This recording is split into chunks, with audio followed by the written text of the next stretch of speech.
Hi friends, ఇవాళ మనం curd rice ఎలా ప్రిపేర్ చేయాలో చూద్దాము.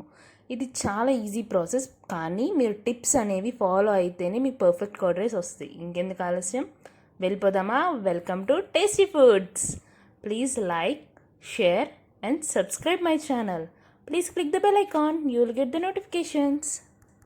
మనం ఫస్ట్ ఒక కళాయి తీసుకుని దాంట్లోకి ఒక 5 to 6 స్పూన్స్ ఆయిల్ వేసుకోవాలన్నమాట. ఆయిల్ కొంచెం హీట్ అయ్యాక మనం దీంట్లో కందిపప్పు, మినప్పప్పు, ఆవాలు, జీలకర్ర అండ్ మెంతులు, మీకు ఇష్టమైతే మెంతులు యాడ్ చేసుకోండి, లేకపోతే స్కిప్ చేయొచ్చు. కానీ హెల్త్కి మంచిది కదా, సో కొన్ని యాడ్ చేసుకోవడంలో తప్పు లేదండి. సో ఇవి అన్నీ బాగా ఫ్రై అవ్వాలి. ఇవి ఫ్రై అయ్యాక మనం దీంట్లో ఎండుమిర్చి అండ్ కరివేపాకు వేసుకోవాలి. ఇవి వేసుకునేటప్పుడు జాగ్రత్త అండి, కొంచెం వెనక్కి వెళ్ళి వేసుకోండి, లేకపోతే మీద పడతాయి కదా. అండ్ దీంట్లోని మనం బాగా దంచుకున్న అల్లం వేసుకోవాలి. అల్లం ముక్కలు వేసుకోవచ్చు అండి, లేకపోతే మనం పేస్ట్ చేసుకునైనా వేసుకోవచ్చు, కానీ అల్లం వెల్లిపాయ పేస్ట్ మట్టుగా వేయొద్దండి. దీంట్లోనే మనం చిన్నగా కట్ చేసుకుని పచ్చిమిర్చి కూడా యాడ్ చేసుకోవాలి. దెన్ మనం డ్రై ఫ్రూట్స్ యాడ్ చేసుకోవాలి. మీకు స్వీట్గా ఉన్న డ్రై ఫ్రూట్స్ ఇష్టమో అంటే యాడ్ చేసుకోండి, లేకపోతే నేనైతే జీడిపప్పు, బాదం పప్పు యాడ్ చేసుకున్నాను చిన్న చిన్నగా కట్ చేసుకుని.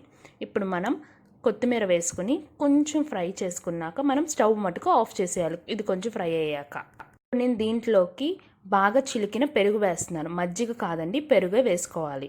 నేను ఒక 2 cups పెరుగు వేసుకుంటున్నాను. ఒక కప్ వేసుకుని బాగా మిక్స్ అయ్యాక ఇంకొక కప్ అనేది యాడ్ చేసుకుంటున్నాను. అప్పుడు మనకి ఈజీగా అవుతుంది అనమాట మిక్సింగ్.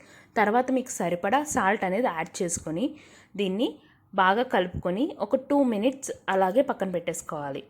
అండ్ దీంట్లోనే నేను ఒక 1/2 cup పాలు యాడ్ చేసుకున్నాను.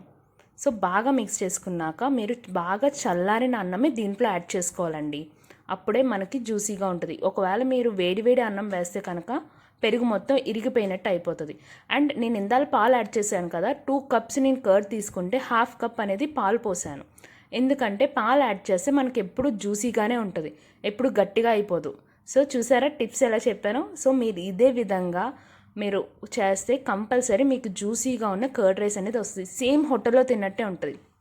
ఫైనల్గా నేను దీంట్లోని కొన్ని దానిమ్మకాయ గింజలు యాడ్ చేస్తున్నానండి. మీకు ఎప్పుడైనా సరే దానిమ్మకాయ గింజలు ఉంటే ఒక్కసారి కర్డ్ రైస్ చేసి ఇలా ట్రై చేయండి, సూపర్ అంటే సూపర్ టేస్ట్ వస్తుంది. సో ఇంకా ఏ ఫ్రూట్ యాడ్ చేయొద్దండి, ఓన్లీ దానిమ్మకాయ గింజలకే ఆ టేస్ట్, ఆ ఫ్లేవర్ అనేది కర్డ్ రైస్తోని. సో ఇంకా అయిపోయిందండి, ఇంకా మనం తినడమే ఆలస్యం. ఇది మీరు ట్రై చేసి మీకు ఎలా వచ్చిందో నాకు కమెంట్లో చెప్పండి, ఓకేనా? బాయ్.